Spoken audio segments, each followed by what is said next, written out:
नमस्कार दोस्तों, 6 अप्रैल 2022 के daily the Hindu editorial discussion में आपका स्वागत है। 4 आर्टिकल्स मैं यहाँ पे आपके साथ डिस्कस करने वाला हूँ। 4 ही आर्टिकल्स मुझे रेलेवेंट मिल रहे हैं। पहला आर्टिकल तो है सेंट्रल यूनिवर्सिटी एंट्रेंस टेस्ट को लेके, CUET को लेके। इसके बारे में हमने कुछ दिन पहले भी एक आर्टिकल डिस्कस किया था, यहाँ फिर से डिस्कस कर रहे हैं। ये जितनी भी सेंट्रल यूनिवर्सिटीज होती हैं, अब आप बोलोगे सेंट्रल यूनिवर्सिटी कौन सी सर, तो यार जवाहरलाल नेहरू यूनिवर्सिटी हो गई, आपकी दिल्ली यूनिवर्सिटी हो गई, अलीगढ़ मुस्लिम यूनिवर्सिटी हो गई। ऐसी बहुत सी यूनिवर्सिटीज है इंडिया के अंदर जिनको आप सेंट्रल यूनिवर्सिटी बोलते हो। यूनिवर्सिटी ग्रांट्स कमीशन की तरफ से इनके पास फंडिंग आती है और ओवरऑल इन यूनिवर्सिटी में एडमिशन कैसे होगा इसके लिए एक नेशनल टेस्ट बनाया गया नेशनल टेस्टिंग एजेंसी के द्वारा। अब इस रिस्पेक्ट में क्या सही है क्या नहीं सही है, इसके बारे में एक आर्टिकल दिया गया, व्यू पॉइंट दिया गया, इस व्यू पॉइंट को देखेंगे। फिर यूक्रेन वॉर को लेकर एक आर्टिकल, इसके बारे में बात करेंगे। श्रीलंका में जो ये अनरेस्ट चल रहा है, इसके बारे में यहाँ पे बात करेंगे। फिर एक और आर्टिकल मैं यहाँ पे आपके साथ डिस्कस करूंगा, वो है making sports accessible to all. 4 articles है। वैसे तो हिंदुत्व एजेंडा इन कर्नाटका, इसके ऊपर एक आर्टिकल है। फिर आंध्र प्रदेश के अंदर ये बोला गया था कि एक साउथ कोस्ट रेलवे का जोन बनाया जाएगा, वो जोन अब तक नहीं बनाया गया, इसके ऊपर आर्टिकल। अब ये साउथ कोस्ट रेलवे वाले जोन वाले में एक पर्टिकुलर डिवीजन है जिसका नाम है वोल्टायर डिवीजन। उस वोल्टायर डिवीजन को लेके कुछ पॉलिटिक्स चल रही, तो उतना इंपॉर्टेंट खासा बहुत ज्यादा इंपॉर्टेंट नहीं लगा। लोकल लेवल की पॉलिटिक्स है तो अलग से डिस्कस नहीं किया, और एग्रेसिव हिंदू एजेंडा वाले रिस्पेक्ट में आपको मैंने बहुत से आर्टिकल्स डिस्कस कर रखे हैं। तो अभी के लिए यहाँ पे हम शुरुआत किससे करेंगे, इन 4 आर्टिकल से शुरुआत करेंगे, जिसमें सबसे इंपॉर्टेंट मेरे हिसाब से है ये CUET वाला आर्टिकल। एक बार तो मैंने इस न्यूज को पहले आपके साथ डिस्कस किया है, लेकिन ये न्यूज काफी इंपॉर्टेंट है, आपको इसके बारे में बेसिक इन्फो पता होना जरूरी, तो दोबारा आज डिटेल में डिस्कस करेंगे। आगे बढ़ने से पहले वीडियो पे लाइक का बटन, दोस्तों चैनल को अब तक शेयर और सब्सक्राइब नहीं कर लिया, इंस्टाग्राम पे फॉलो कर लीजिए, टेलीग्राम ग्रुप ज्वाइन कर लीजिए। दोनों चीजों का लिंक नीचे डिस्क्रिप्शन बॉक्स में दिया हो। टेलीग्राम ग्रुप में आपको लेक्चर्स वगैरह की PDF मिल जाती है। And if possible friends, click the join button, that is specifically very very helpful. चलिए, सेंट्रल यूनिवर्सिटी की बात की जाए तो भाई यूनिवर्सिटी ग्रांट कमीशन वाला ही जो भी मुद्दा चल रहा है कि भाई देखिए, यूनिवर्सिटी ग्रांट कमीशन का काम क्या है, coordination, determination and maintenance of standards of university education in India. India में यूनिवर्सिटी एजुकेशन के स्टैंडर्ड्स को मेंटेन करना। अब ओवरऑल इस बार यूजीसी की तरफ से एक नियम निकाला गया, और यूजीसी मतलब सरकार बोल लीजिए, क्योंकि यूजीसी ऑब्वियसली बात है वही करती है जो सरकार करती है। सरकार ने बनाई नेशनल एजुकेशन पॉलिसी। उस नेशनल एजुकेशन पॉलिसी में कॉमन टेस्टिंग की बात की गई थी, कॉमन स्टैंडर्ड्स की बात की गई थी देश के लेवल पे, रीजनल डाइवर्सिटीज को ध्यान देते हुए। तो यहां पे सेंट्रल यूनिवर्सिटी एंट्रेंस टेस्ट को मैंडेटरी कर दिया गया है। अंडर ग्रेजुएट प्रोग्राम्स अगर आपको यूनिवर्सिटीज में एडमिशन लेना है तो यहां पे सेंट्रल यूनिवर्सिटी एंट्रेंस टेस्ट के स्कोर लगेंगे, ये टेस्ट आपको देना पड़ेगा। और चूंकि एकेडमिक सेशन ऑलमोस्ट खत्म हो चुका है और एग्जाम मोस्ट प्रोबेबली जुलाई में होगा, तो बहुत कम समय बचा है यूनिवर्सिटीज के पास अपने नोटिफिकेशंस को रिलीज करने के लिए, अपने एग्जैक्ट क्राइटेरियाज को रिलीज करने के लिए। समझाता हूं, ये जो नेशनल टेस्टिंग एजेंसी है मिनिस्ट्री ऑफ हायर एजुकेशन की, इसकी रिस्पॉन्सिबिलिटी होगी कि सेंट्रल यूनिवर्सिटीज में जो भी एडमिशन होगा एकेडमिक ईयर 2022-23 के लिए, उसके लिए National Testing Agency test conduct करेगी। इस टेस्ट के लिए जो रजिस्ट्रेशन है वो 2 अप्रैल को शुरू हो रहा, मतलब फॉर्म भरने की शुरुआत की डेट है 2 अप्रैल और खत्म होने की डेट है 30 अप्रैल, और मिड जुलाई के लगभग ये एग्जाम होगा। तो अभी मान लीजिए अप्रैल का शुरुआती फेज है, तो अप्रैल, मई, जून और जुलाई, लगभग 3.5 महीने बाद ये एग्जाम होगा। तो यहाँ पे 3.5 महीने बचते हैं स्टूडेंट्स के पास इस पर्टिकुलर टेस्ट की तैयारी के लिए, और लगभग ही आप कह लीजिए कि 3 से 2.5 महीने बचते हैं सेंट्रल यूनिवर्सिटीज के पास। अब आप बोलोगे किस चीज के लिए, इनफैक्ट सेंट्रल यूनिवर्सिटीज के पास और भी टाइम है। देखिए समझिए बात को, केंद्र की सरकार की जो यूनिवर्सिटी है वहां पे बहुत अलग अलग प्रकार के कोर्सेज चलते हैं। एमयू में अलग कोर्सेज होंगे, जेएनयू में अलग कोर्सेज होंगे। अब उन कोर्सेज में एडमिशन होता था, अब इन कोर्सेज में एडमिशन के लिए पहले इन यूनिवर्सिटीज के अपने अलग टेस्ट हुआ करते थे, लेकिन अब नहीं है। अब टेस्ट CUCET के स्कोर के बेसिस पे ही होगा, एडमिशन स्कोर के बेसिस पे ही होगा। अब बात यहाँ पे ये है कि CUCET अलग अलग भाषाओं में हो रहा है। तो पहली बात तो कौन सी भाषाओं में टेस्ट करना है ये स्टूडेंट को चूज करना है। दूसरा, 27 domain knowledge subjects, 27 domain knowledge वाले सब्जेक्ट्स में आप एंट्री ले सकते हो ये CUCET टेस्ट देके। अब ओवरऑल एक पर्टिकुलर स्टूडेंट्स इन 27 डोमेन में से मैक्सिमम 6 डोमेन्स में कंपीट कर सकता है। और आपको पता होना चाहिए कि बहुत से स्पेशलाइज्ड कोर्सेज भी चलते हैं सेंट्रल यूनिवर्सिटीज में। तो कौन से स्पेशलाइज्ड कोर्स के लिए कौन से पर्टिकुलर डोमेन में आपको नंबर स्कोर करने हैं, ये कौन बताएगा, यूनिवर्सिटी बताएगी। तो जब CUCET का फॉर्म भरा जाएगा, और चलो शुरुआत में नहीं तो बाद में काउंसलिंग के समय पे CUCET में जो आपका स्कोर आया, उस स्कोर के बेसिस पे अब पहली बात तो स्कोर डोमेन वाइज आएगा, क्योंकि CU-CET कोई एक एग्जाम नहीं है CSAT की तरह कि आप गए CSAT में वही 80 सवाल सबके सामने आ रहे, नहीं। CU-CET के अंदर 27 अलग अलग डोमेन सब्जेक्ट्स हैं और एक स्टूडेंट जिस कोर्स में उसको एंट्री लेनी है, उस कोर्स के लिए जिस सब्जेक्ट की रिक्वायरमेंट है उसका पेपर देगा। तो अब यूनिवर्सिटीज को यह बताना है कि ओवरऑल उनके यहां जो कोर्स चल रहे हैं उन कोर्स के लिए कौन से सब्जेक्ट का टेस्ट स्कोर चाहिए उस पर्टिकुलर यूनिवर्सिटी को। तो अब यूनिवर्सिटी को सारे कोर्सेज को खंगालना पड़ेगा, उन कोर्सेज के लिए कौन से सब्जेक्ट के टेस्ट मार्क्स को वो एक्सेप्ट करेंगे ये लिख के बताना पड़ेगा, और ओवरऑल इसके बेसिस पे स्टूडेंट्स अपना पेपर देंगे, किसका, CU-CET का, और उसके बेसिस पे फाइनली काउंसलिंग की जाएगी। तो मतलब यूनिवर्सिटीज के पास मैक्सिमम 1-1.5 महीने का ही समय बचा है, और इस टाइम पीरियड में इन सेंट्रल यूनिवर्सिटीज में जो भी कोर्सेज चल रहे हैं उन कोर्सेज में एडमिशन लेने के लिए कौन सा स्पेसिफिक सब्जेक्ट का टेस्ट देना है ये इन यूनिवर्सिटीज को पता करना पड़ेगा। ओके, ये सब चीजें ओवरऑल यहाँ पे बताई गई हैं। तो अब यूनिवर्सिटीज के पास कम टाइम है। बहुत सारी यूनिवर्सिटीज ने बोला कि ठीक है भाई हम CU-CET ज्वाइन कर लेंगे। कुछ यूनिवर्सिटीज ने बोला कि यार हमारे यहाँ पे जो नंबर ऑफ कोर्सेज हैं वो बहुत ज्यादा हैं, इन नंबर ऑफ कोर्सेज में ये डिसाइड करना कि कौन से सब्जेक्ट के टेस्ट मार्क्स लगेंगे कौन से के नहीं लगेंगे, इसके लिए हमको थोड़ा समय चाहिए, तो अभी के लिए हमको CU-CET से एग्जेम्पशन दे दीजिए। लेकिन सरकार ने और UGC ने एग्जेम्पशन देने से मना कर दिया। अब बहुत सारे एजुकेशनल एक्सपर्ट ये बोलते हैं कि अगर आप एजुकेशन में फॉर्मलाइजेशन करते हो, यूनिफॉर्माइजेशन करते हो, स्टैंडर्डाइजेशन करते हो, तो कहीं ना कहीं एजुकेशन के स्टैंडर्ड्स गिरते हैं, एजुकेशन का लेवल गिरता है। लेकिन इन आप कह लो एस्पेक्ट्स को, इन स्टेटमेंट्स को इस समय पे भी कोई नहीं मान रहा है। यहां पे अब बात करते हैं इंस्टीट्यूट ऑफ नेशनल इंपॉर्टेंस की। देखिए जो ओवरऑल इंडिया में एक टेस्ट हो रहा है सेंट्रल यूनिवर्सिटीज के लिए, इस पर्टिकुलर आइडिया के अगेंस्ट बहुत ज्यादा अपोजिशन नहीं आने वाला है।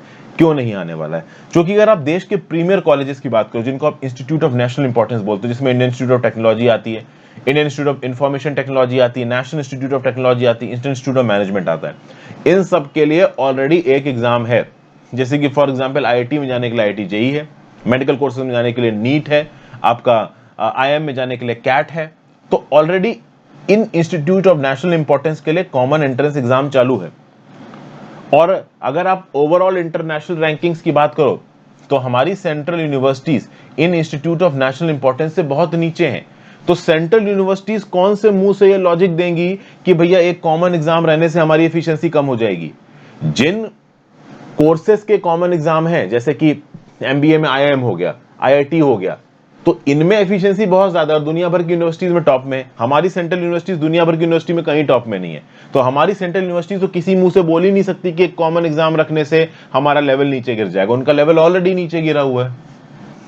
तो ये कुछ लॉजिक यहाँ पे दिए जा रहे हैं। अच्छा, अगर आप देखो तो कुछ स्टेट गवर्नमेंट्स ने यहाँ पे सवाल उठाए, जैसे फॉर एग्जांपल तमिलनाडु की बात करो, तमिलनाडु बोल रहा है कि जो CU-CET है वो सही नहीं है। तमिलनाडु एक ऐसा स्टेट है जो नीट को भी उसने ओपनली अपोज किया है, CU-CET को भी अपोज कर रहा है। बहुत सारे प्राइवेट और माइनॉरिटी मेडिकल कॉलेजेस हैं जो बोल रहे हैं कि भाई एक एग्जाम बनाना सही नहीं है। लेकिन अगर आप देखो तो कहीं ना कहीं एक एग्जाम का स्टैंडर्डाइजेशन का फैशन आ चुका है। नीट चाहे अंडर ग्रेजुएट हो चाहे पोस्ट ग्रेजुएट मेडिकल कोर्सेज हो, आपको नीट का एग्जाम देना ही देना है। उसी प्रकार से सेंट्रल यूनिवर्सिटी में एजुकेशन के लिए भी ये फॉर्मेट आना ही है और ज्यादातर यूनिवर्सिटी, ज्यादातर सेंट्रल इंस्टीट्यूशन इस बात को मान लेंगे। ऑलरेडी अगर आप देखो तो 8 डीम्ड यूनिवर्सिटी ने बोला ठीक है भाई हम CU-CET के स्कोर्स को एक्सेप्ट करेंगे। 12 सेंट्रल यूनिवर्सिटीज पहले ही CU-CET की बेसिस पे एडमिशन दे रही हैं। बाकी यूनिवर्सिटीज भी मना करने वाली यहाँ पे है नहीं। ओके, अच्छा, ओवरऑल यहां पे क्या लॉजिक दिया जा रहा है CU-CET के अगेंस्ट? CU-CET के अगेंस्ट कुछ लोग ये लॉजिक भी दे रहे हैं कि भाई देखो, अगर आप एक एंट्रेंस टेस्ट रख दोगे तो बच्चे अपने बोर्ड के एग्जाम पे ध्यान ना देके सिर्फ एंट्रेंस टेस्ट पे ध्यान देंगे। जैसे होता है ना कि अगर IIT JEE में एडमिशन लेना है तो भाई 10वीं 11वीं 12वीं पढ़ने के लिए बच्चे कोटा चले जाते हैं और स्कूल नहीं जाते हैं, कोचिंग इंस्टीट्यूट्स में बैठ के पढ़ते हैं। उनका स्कूल से मांडवली होती है, पढ़ाई उनकी कहां हो रही होती है? कोचिंग इंस्टीट्यूट में बैठ के हो रही होती है। तो यही बोला जा रहा है कि अगर आप सेंट्रल यूनिवर्सिटीज के लिए भी कॉमन टेस्टिंग कर दोगे तो कोचिंग वाला सीजन शुरू हो जाएगा यहाँ पे, और ओवरऑल बच्चे बोर्ड एग्जाम्स के नंबर के ऊपर ध्यान नहीं देंगे। लेकिन ये बात यहाँ पे लॉजिकली सही नहीं बैठने वाली, जो कि ऑलरेडी बहुत सारी सेंट्रल यूनिवर्सिटीज अपना खुद का एग्जाम कंडक्ट कर रही हैं। तो उस लॉजिक में भी ये बात हो जाएगी कि भाई जब तुम खुद का एग्जाम कंडक्ट कर रहे हो तब भी तो बच्चे पढ़ाई कर रहे हैं, उसमें भी तो बोर्ड के नंबर बिगड़ेंगे। तो ये सब बातें ओवरऑल बोली जा रही हैं यहाँ पे। अब CUET में कुछ लोगों को फायदा है, कुछ को घाटा है। पहली बात तो स्टूडेंट्स को जनरली फायदा ये है कि उनको बहुत सारे अलग अलग पेपर देने की जरूरत नहीं, तो अलग अलग जगहों पे जाने की जरूरत नहीं। जैसे फॉर एग्जांपल अब JNU का पेपर देना है तो दिल्ली जाओ, तमिलनाडु की किसी सेंट्रल यूनिवर्सिटी का पेपर देना है तो चेन्नई जाओ। अब क्या है, आप देश के किसी भाग में हो, एक CUET आपको देना है और सारी यूनिवर्सिटीज में अप्लाई कर सकते हो, पहली चीज। दूसरी चीज, यहां पे ओवरऑल अगर टेस्ट बनाया जाएगा तो ऐसा बताया जा रहा है कि CBSE पैटर्न पे बनाया जाएगा, तो बाकी स्टेट बोर्ड के जो बच्चे हैं उनको थोड़ा नुकसान हो सकता है, जो CBSE बैकग्राउंड के बच्चे हैं उनको थोड़ा फायदा हो सकता है। ये भी यहां पे कुछ इश्यूज पॉइंट आउट किए जा रहे हैं। प्लस यहां पे नेशनल टेस्टिंग एजेंसी द्वारा पहले जब कुछ टेस्ट कंडक्ट करवाए गए तो वहां पे पेपर लीक वगैरह हो गया, तो कहीं ना कहीं NTA की कैपेबिलिटी के ऊपर सवाल उठाया जाएगा कि भाई आप प्रॉपर तरीके से एग्जाम कंडक्ट करा सकते हो कि नहीं करा सकते हो। लेकिन उस केस में सेंट्रल यूनिवर्सिटीज जब अपना एग्जाम कंडक्ट कराएंगी वो पूरी तरीके से प्रॉपर ईमानदार होगा, इसकी क्या गारंटी है। कम से कम आज की डेट में IIT और IIM जैसे पेपर्स के जो एग्जाम होते हैं उसमें ट्रांसपेरेंसी, उसमें किसी प्रकार की चीटिंग धांधलेबाजी नहीं होती है, ये तो लोगों को एश्योरिटी है ना। तो कहीं ना कहीं ओवरऑल इन एंट्रेंस टेस्ट में एफिशिएंसी आएगी लॉन्गर टर्म में, ये बोला जा रहा है। शुरुआती फेजेस में यूनिवर्सिटीज को प्रॉब्लम हो सकती है, बच्चों को प्रॉब्लम हो सकती है करिकुलम से एडजस्ट करने में, खासकर जो पहली बार इस साल दे रहे हैं CUET उनको स्पेसिफिकली प्रॉब्लम हो सकती है, लेकिन लॉन्ग टर्म में चीजें थोड़ी सी सही हो जाएंगी, ऐसा यहाँ पे बताया जा रहा है। हालांकि नेशनल एजुकेशन पॉलिसी 2020 के सारे फैसेट्स यहां पूरे नहीं हो रहे। नेशनल एजुकेशन पॉलिसी 2020 ये बोलती है कि पढ़ाई लिखाई में यूनिवर्सिटी के अंदर जो यूनिवर्सिटीज की फैकल्टीज हैं, जो यूनिवर्सिटी का एडमिनिस्ट्रेटिव स्टाफ है, उसके पास काफी लीवे होना चाहिए एडमिशन देने से पहले। ये लीवे यहां पे छीना जा रहा है CUET के थ्रू, लेकिन ये सरकार बोल रही नहीं, ऐसा नहीं है। UGC बोल रहा है कि भाई देखो, हमने तो बस एक टेस्ट बना दिया है, 27 डोमेन सब्जेक्ट्स बना दिए, कौन से सब्जेक्ट में कितने परसेंटेज मार्क के हिसाब से आप अपने कॉलेज के इस कोर्स में एडमिशन दोगे, ये तो आपको डिसाइड करना है ना, तो हमने आपकी ऑटोनॉमी कैसे छीनी, ये UGC यहां पे बोल रहा है। तो बहुत सारे अलग अलग व्यू पॉइंट्स हैं। दुनिया भर में कौन सा टेस्ट किसी पर्टिकुलर कोर्स के अंदर एडमिशन के लिए एफिशिएंट है, इस बात को लेके ऑलरेडी एक बहुत बड़ा इशू चल रहा है। तो एक कॉमन पैरामीटर निकाल पाना मुश्किल होता है। कोई भी स्टेप अगर आप लोगे तो कुछ लोगों के लिए फेवरेबल और कुछ लोगों के लिए अगेंस्ट जाएगा। फिर कुछ लोग बात यहां पे ये भी बोल रहे हैं कि हायर एजुकेशन की अगर आप बात करो तो जो centrally funded technical education institutions हैं, सेंट्रल यूनिवर्सिटीज हैं, डीम्ड यूनिवर्सिटीज हैं, जिनको थोड़ा बहुत पैसा सरकार की तरफ से जाता है, वहां पे बच्चों का एनरोलमेंट केवल 5.08% है। बाकी 94.92% बच्चे या तो प्राइवेट यूनिवर्सिटीज में पढ़ रहे हैं या फिर स्टेट फाइनेंस्ड यूनिवर्सिटीज में पढ़ रहे हैं, जिनको राज्य की सरकार पैसा देती है। तो अब राज्य की सरकार वाले जो इंस्टीट्यूशन है वहां पे भी CUET लागू हो गया, और ओवरऑल प्राइवेट कॉलेज में तो लागू हुआ है और केंद्र की सरकार फंडेड में तो लागू हुआ है। अब केंद्र की सरकार का UGC अगर ये CUET लागू कर रहा है तो ऑब्वियस सी बात है आपके द्वारा फंडेड कॉलेजेस में तो केवल 5.08% बच्चे पढ़ रहे हैं ना। 94.92% से ज्यादातर बच्चे स्टेट गवर्नमेंट द्वारा फंडेड कॉलेजेस में पढ़ रहे हैं। तो इस प्रकार के कॉमन टेस्टिंग के प्लेटफॉर्म को बनाने से पहले कम से कम राज्य की सरकारों के साथ तो डिसीजन लेना चाहिए था, बातचीत करनी चाहिए थी, वो भी यहाँ पे नहीं हुआ। फिर ऑथर फाइनली यहाँ पे क्या बोल रहा है कि भाई अगर आप नेशनल एजुकेशन पॉलिसी 2020 की बात करो तो उसके अंदर एक जनरल एजुकेशन काउंसिल बनाने की बात की गई है। ये एक प्रकार का कंसल्टेटिव मैकेनिज्म होगा जो कि नेशनल एजुकेशन पॉलिसी के प्रोविजंस को इंप्लीमेंट करने के लिए ग्राउंड लेवल पे बातचीत करेगा, अलग अलग स्टेक होल्डर्स को एंगेज करेगा और फाइनली डिसीजन लेगा। तो ये जो GEC है, जनरल एजुकेशन काउंसिल, ये अब तक नहीं बनाई गई है, इसको जल्दी से जल्दी बनाया जाना चाहिए, क्योंकि इस तरीके की बॉडी जब बनेगी तब कोई भी टेस्ट कंडक्ट कराने से पहले या किसी भी एग्जाम का एक टेस्टिंग फ्रेमवर्क डिसाइड करने से पहले डेफिनेटली डिस्कशन GEC में जाएगा, और GEC में राज्य सरकार के भी रिप्रेजेंटेटिव है, केंद्र सरकार के रिप्रेजेंटेटिव है, एजुकेशनल एक्सपर्ट्स, हर कोई है, होगा, मतलब अभी बनी नहीं है GEC। ठीक है भाई, तो ये न्यूज हमने देखी। अगली न्यूज पर जाते हैं। At the crossroads the road to Sri Lanka will have to pass through political change. अब देखिए यहाँ पे क्या बताया जा रहा है भाई, श्रीलंका में जबरदस्त पॉलिटिकल अनरेस्ट चल रहा है, एक प्रकार का पॉलिटिकल रेवोल्यूशन आ गया। ओके, बहुत पॉपुलर गुस्सा है, लोग कहीं ना कहीं सरकार से नाराज हैं। एक ऐसा देश जिसमें बहुत सारे एथनिसिटी के लोग हैं, ये एथनिसिटी के लोग कंबाइन होकर सरकार के अगेंस्ट एजिटेशन कर रहे हैं, पॉलिटिकल लीडरशिप से बहुत नाराज हो चुके हैं। एक ऐसी पॉलिटिकल लीडरशिप जिसके पास बहुत सी ताकत है बट अकाउंटेबिलिटी ना के बराबर है। तो अब ये लोग सड़कों पे उतर के रिजाइम चेंज की बात कर रहे हैं। ये छोटे मोटे एडमिनिस्ट्रेटिव ट्विक्स के लिए तैयार नहीं है, इनको चाहिए कि पूरा का पूरा रिजाइम बदलो। और लोगों के पास खाने को पैसा नहीं, आदमी भूखा मर रहा है, तो उसको लग रहा है कि घर के अंदर बैठा बैठा भूखा मर जाऊं, उससे अच्छा तो मैं सरकार को अपोज करूं। सड़कों पर उतर आए हैं लोग। गोटाबाया राजपक्सा, महिंदा राजपक्सा के बस की बात नहीं रही है, ये पब्लिक सपोर्ट खो चुके हैं। अपोजिशन ओवरऑल इनकी मल्टी पार्टी कैबिनेट बनाने की कॉल को रिजेक्ट कर चुका है। श्रीलंका फ्रीडम पार्टी, जो कि पहले रूलिंग कोalition पेरूजुना में था, वो भी श्रीलंका फ्रीडम पार्टी अब रूलिंग कोalition से अलग हो चुकी है। तो अब श्रीलंका के अंदर क्या चीज लोगों को अभी के लिए शांत कर सकती है? देखो, पहले तो ये जो महिंदा राजपक्सा और ये जो आपके गोटाबाया राजपक्सा, ये अपनी कुर्सी छोड़े, इनसे अपनी कुर्सी नहीं छूट रही। ये कुर्सी पे बिल्कुल जमे बैठे हैं फेविकॉल चिपका के, ये नहीं हट रहे हैं अपनी कुर्सी पर से। और इकोनॉमिक क्राइसिस बढ़ती जा रही है, आर्मी को इनको कर रहे हैं, सब कुछ कर रहे हैं, बट कुर्सी नहीं छोड़ रहे। अब जब तुम कुर्सी नहीं छोड़ रहे हो तो कैसे काम बनेगा? लोगों का गुस्सा तो बढ़ेगा। जिन लोगों के ऊपर तुमको राज करना है वही तुम्हारे अगेंस्ट हो गए, तो तुम कुछ कर नहीं पाओगे। अब मान लो कल की डेट में ये लोग अपनी कुर्सी छोड़ भी देते हैं, तो कौन राज करेगा श्रीलंका के अंदर? ये भी एक बड़ा सवाल बैठता है। अभी के लिए तो अपोजिशन ओवरऑल अपोज कर रहा है, क्योंकि कुर्सी पर बैठे हैं गोटाबाया और महिंदा राजपक्सा। ये एक बार कुर्सी पर से हटे तो अल्टरनेटिव डिस्पेंसेशन अपोजिशन बनाएगा। किस प्रकार से ओवरऑल इकोनॉमिक प्रोग्रेस को आगे लेके जाएगा, इकोनॉमिक रिकवरी प्लान कैसा बनाया जाएगा, इंटरनेशनल लेंडर्स के साथ बैठ के बातचीत होगी, मैक्रो इकोनॉमिक स्टेबिलिटी कैसी लाई जाएगी, इसके ऊपर एक बड़ी बातचीत करनी होगी। इकोनॉमिस्ट का यह बोलना है कि श्रीलंका को एक ब्रिज लोन की जरूरत है, एक एक्सटर्नल डेप्ट रीस्ट्रक्चरिंग प्लान की जरूरत है, और यहां पे क्रेडिबल लीडरशिप होनी चाहिए जो अपने लोगों के प्रति भी अकाउंटेबल हो और इंटरनेशनल फाइनेंसिंग इंस्टीट्यूशंस के प्रति भी अकाउंटेबल हो। नहीं तो आईएमएफ जैसी जो बॉडीज हैं वो पैसा नहीं देंगी यहां पे। तो अब दो तरफ है, दो तरफी चीजें हैं। श्रीलंका में आप दो तरफ जा सकते हो। अभी श्रीलंका गलत तरफ जा रहा है। अभी क्या है कि जो श्रीलंका के जो लीडर हैं गोटाबाया राजपक्सा, महिंदा राजपक्सा, ये क्या बोल रहे हैं? और उधार लो। चाइना से लोन मांग रहे हैं, इंडिया से लोन मांग रहे हैं, आईएमएफ से लोन मांग रहे हैं, तो और डेप्ट ट्रैप और सोवरेन डिफॉल्ट में फंसते जाएंगे, बैंकरप्सी में फंसते जाएंगे। पहले इन्होंने आईएमएफ के साथ बातचीत नहीं की, पहले ये आईएमएफ की कंडीशंस पे तैयार नहीं थे, तो चाइना के सामने अपने आप को ऑलमोस्ट गिरवी रख दिया, इंडिया से इतना लोन उठा लिया, और अब ये आईएमएफ के पास जा रहे हैं, आईएमएफ शर्तें लगाएगा। शर्तें पता नहीं ये लोग मानेंगे नहीं मानेंगे। तो दो तरीके की चीजें हो सकती हैं, एक तो और उधार उठाते जाओ और बिल्कुल बेड़ा गर्क आपका हो जाए। दूसरा क्या है कि आप यहां पे स्ट्रक्चरल रिफॉर्म्स को लेके आओ। स्ट्रक्चरल रिफॉर्म्स का मतलब कि यहां पे भाई आप देखो कि आप अपनी इकोनॉमी को कैसे रिक्यूपरेट कर सकते हो। आप देखो कि लॉन्ग टर्म में ओवरऑल आप अपनी इकोनॉमी को कितना ओपन कर सकते हो, आईएमएफ द्वारा इंपोज्ड कंडीशंस के हिसाब से कैसे लॉन्ग टर्म में अपने टैक्स कलेक्शन को बढ़ा सकते हो।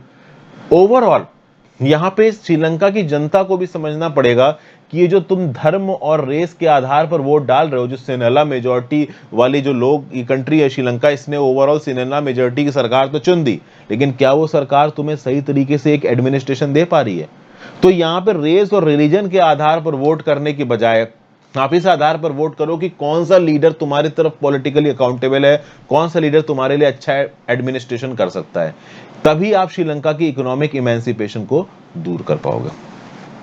ये आइडियाज ओवरऑल यहाँ पे दे रखे हैं। फिर अगला आर्टिकल है making sports accessible for all. क्या बताया जा रहा है यहाँ पे? Challenging the stigma and stereotypes that surround women and person with disabilities in sport is crucial. देखिए, जो टोक्यो 2020 का पैरालंपिक्स था, ये एक वाटरशेड मूवमेंट था इंडियन स्पोर्ट में। क्यों? क्योंकि पहली बार एक फीमेल पैरालंपिक एथलीट ने गोल्ड मेडल जीता पैरालंपिक्स में। आपसे एक सवाल है, इनका नाम क्या है? मैंने इनके लिए एक शॉर्ट भी बनाया था जब ये न्यूज आई थी निकल के। तो कुल मिला के ये जो पॉपुलर स्पेस है इंडिया के अंदर, चाहे स्पोर्ट्स का स्पेस है, चाहे सोशल स्पेस है, ये मेन डोमिनेटेड स्पेस है। वुमन को यहाँ पे जगह कम मिलती है। इस मेन डोमिनेटेड स्पेस में एक वुमन सामने आई, उसने पैरालंपिक गेम्स में इंडिया के लिए गोल्ड मेडल जीता। तो इससे क्या है? इससे ये पता चल रहा है कि वुमेन इस मेन डोमिनेटेड स्पेस में अपने लिए जगह बना रही हैं। ओवरऑल जो पार्टिसिपेशन है वुमेन का स्पोर्ट्स में वो बढ़ रहा है, और मेल डोमिनेटेड वाली जो थ्योरी है वो यहाँ पे कहीं ना कहीं खत्म हो रही है। और इससे होगा क्या कि केवल स्पोर्ट के फील्ड में ही वुमेन की हालत नहीं सुधरेंगे, ओवरऑल वाइडर कम्युनिटी में भी यहाँ पे वुमेन्स को रिस्पेक्ट मिलेगी। ये लोगों को लगेगा कि ये वुमेन्स आगे बढ़ के ग्राउंड लेवल पे इंडिया के लिए कुछ मेडल जीत सकती हैं, इंडिया का नाम रोशन कर सकती हैं। तो इनको ओवरऑल सोसाइटी से सपोर्ट मिलेगा, सरकार से तो देखो सपोर्ट मिल ही रहा है। और स्पोर्ट्स कहीं ना कहीं यूएन के 2030 एजेंडा फॉर सस्टेनेबल डेवलपमेंट में भी मेजर रोल प्ले करते हैं, जो कि स्पोर्ट्स के थ्रू एजुकेशनल, हेल्थ और इक्वालिटी हम लोग पा सकते हैं, जो कि यूएन सस्टेनेबल डेवलपमेंट गोल्स का पार्ट है। और स्पोर्ट्स में जब वुमेन एथलीट्स मेडल जीतती हैं तो कहीं ना कहीं जो जेंडर पैरिटी वाला सिद्धांत है उसकी तरफ हम लोग अग्रसर होते हैं। हालांकि ये जो पैरालंपिक्स हुआ था 2020 का, ये कोविड-19 की अनसर्टेनिटीज के बीच में हुआ था। इंडिविजुअल्स और कम्युनिटीज बहुत हद तक लॉक थी, लॉकडाउन लगा हुआ था, बहुत कम लोग स्पोर्ट्स से बेनिफिट कर पा रहे थे। फिजिकल एक्टिविटी जो होती है एक एथलीट से एक्सपेक्ट की जाती है वो थोड़ी कम हो गई थी। मेंटल हेल्थ लोगों का डिटोरिएट कर रहा था। यूनेस्को की world wide survey of social physical education क्या बोलती है? 70% फिजिकल एजुकेशन टीचर्स का ये बोलना है कि जो भी इनके शिष्य हैं, स्टूडेंट्स हैं, उनकी फिजिकल और मेंटल वेल्थ कोरोना के पैंडेमिक के समय पे इफेक्ट हुई है, जो कि घर से बाहर नहीं निकल सकते, स्पोर्ट्स में इन्वॉल्व नहीं हो सकते। तो ऑब्वियसली बात है, कहीं ना कहीं आपका जो मेंटल बैलेंस है और फिजिकल बैलेंस है दोनों बिगड़ेगा। प्लस एक तो वैसे ही सोशली और कल्चरली हमारी जो देश की वो औरतें हैं, वुमेन हैं, वो बाहर नहीं निकल पाती, अपने घर में पार्टिसिपेट नहीं कर पाती अलग अलग इवेंट्स में। ऊपर से कोरोना आ गया और वो घर में लॉक हो गई। जो थोड़ा बहुत पहले बाहर निकल भी नहीं थी वो भी यहाँ पे लॉक हो गई। तो कहीं ना कहीं जो अनफेवरेबल स्पोर्ट्स लैंडस्केप है इंडिया के अंदर, ये थोड़ा थोड़ा फेवरेबल हो रहा है। लेकिन अभी भी जो वुमेन और गर्ल्स विद डिसेबिलिटी हैं उनके लिए अपॉर्चुनिटीज कम है और अपॉर्चुनिटी बनाने की जरूरत है। डिसेबल्ड पर्संस के प्रति जो स्टिग्मा और स्टीरियोटाइप अवेलेबल है सोसाइटी में अंदर, इसको तोड़ने की जरूरत है। स्पोर्ट्स को एक क्रिएटिव टूल की तरह इस्तेमाल करके अलग अलग डिवीजन्स में इंक्लूजन और इक्वालिटी लाने की जरूरत है। और कोविड-19 रिस्पांस और रिकवरी स्ट्रेटजी में ये काफी हद तक करने की कोशिश की गई है। कोविड-19 के रिस्पांस, अब देखिए स्पोर्ट एक ऐसी चीज, जब आप खेलोगे आपका इम्यूनिटी सिस्टम डेवलप होगा, कहीं ना कहीं आपकी बॉडी की ताकत बनेगी। ऐसे बहुत से पॉइंट्स यहाँ पे निकल के आते हैं। नो डाउट कोविड-19 ने जो स्पोर्ट्स का इंफ्रास्ट्रक्चर है, जो स्पोर्ट्स के प्रति इंथुजियाज्म है, जो फिजिकल एक्टिविटी है, इसको रोका है, इसको तोड़ा है। बट कहीं ना कहीं जो हमारी वुमेन फीमेल एथलीट्स हैं, इनके अचीवमेंट ने चीजों को थोड़ा बेटर तरह भी लेके आया है। तो एक इंक्लूसिव स्पोर्टिंग कल्चर अगर हम बनाते हैं जिसमें इफेक्टिव पॉलिसीज हो, प्रोग्रेसिव करिकुला हो, क्वालिटी फिजिकल एजुकेशन दी जाए, well equipped trained physical education professional हो, तो कहीं ना कहीं इंडिया के अंदर हम स्पोर्ट्स को थोड़ा और जेंडर इक्वल कर सकते हैं, थोड़ा और वुमेन एथलीट्स को अपॉर्चुनिटी दे सकते हैं और स्पोर्ट्स के माध्यम के थ्रू सस्टेनेबल डेवलपमेंट गोल की तरफ चल सकते हैं। अब ओवरऑल यहां पे एक इनिशिएटिव की बात की जा रही है, the fit for life flagship initiative. UNESCO ने लॉन्च किया है fit for life flagship initiative India में। ये क्या है?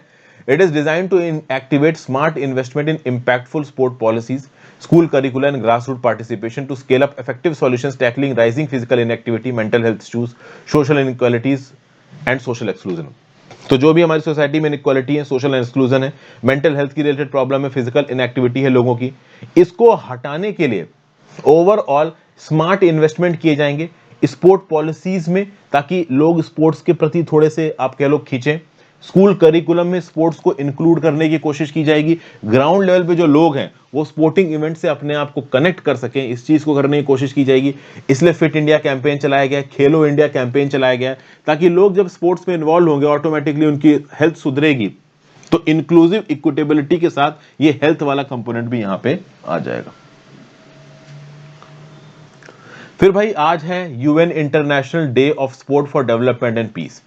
देखिए पहली बात तो आपको समझना पड़ेगा, ये आर्टिकल लिखा है एरिक फोर्ड ने, डायरेक्टर हैं और यूनेस्को के रिप्रेजेंटेटिव हैं न्यू दिल्ली में।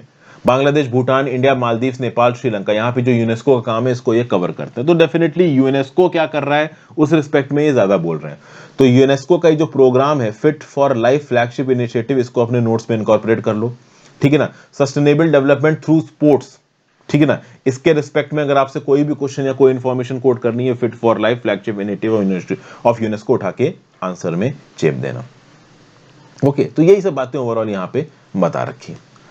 आज के आखिरी आर्टिकल की तरफ चलते हैं और वो है India in the middle on the Ukraine war, India must fulfil its responsibility as a non aligned democracy. भाई यूक्रेन में वॉर शुरू हुए 40 दिन हो चुके हैं। कल ही मैंने एक बड़ी इंटरेस्टिंग वीडियो बनाई है दोस्तों कि बूचा किलिंग्स में एक्चुअली में हुआ क्या, अलग अलग न्यूज पोर्टल से इंफॉर्मेशन उठा के कि कैसे रशिया बोल रहा है कि जो कुछ भी यूक्रेन दिखाने की कोशिश कर रहा है झूठ है। यूक्रेन बोल रहा है कि 350 से 400 यूक्रेनियंस को बूचा शहर में रशियंस ने मार दिया, खुलेआम रेप किए, लोगों को परेशान किया, मास किलिंग की। तो अब ये जो ब्लेम गेम चल रहा है, इस ब्लेम गेम के बीच में इंडिया का क्या रिस्पांस आया कि भाई ये क्रेडिबल न्यूट्रल इन्वेस्टिगेशन होनी चाहिए। तो इस रिस्पेक्ट में अब इंडिया का जो भी रोल है यूक्रेन रशिया वॉर में, इसको इंटरनेशनली इंपॉर्टेंस दी जा रही है। इंडिया को यहाँ पे अंडरडॉग की तरह नहीं समझा जा रहा है। बहुत सारे वेस्टर्न डिग्निटरीज इंडिया के अंदर आ रहे हैं, वो ओवरऑल ये बोल रहे हैं कि आप रशिया का सपोर्ट मत करो। यूएस डिग्निटरीज हैं, यू डिग्निटरीज हैं, इन्होंने रशिया के ऊपर सैंक्शंस डाल रखे हैं। अब इनका इंडिया से बोलना है 3 पॉइंट्स पे कि भैया इंडिया अपने वोट को चेंज करो यूनाइटेड नेशंस में। यूनाइटेड नेशंस में जो भी रशिया के ऊपर रेजोल्यूशन आए, इंडिया ने उनको सपोर्ट नहीं किया।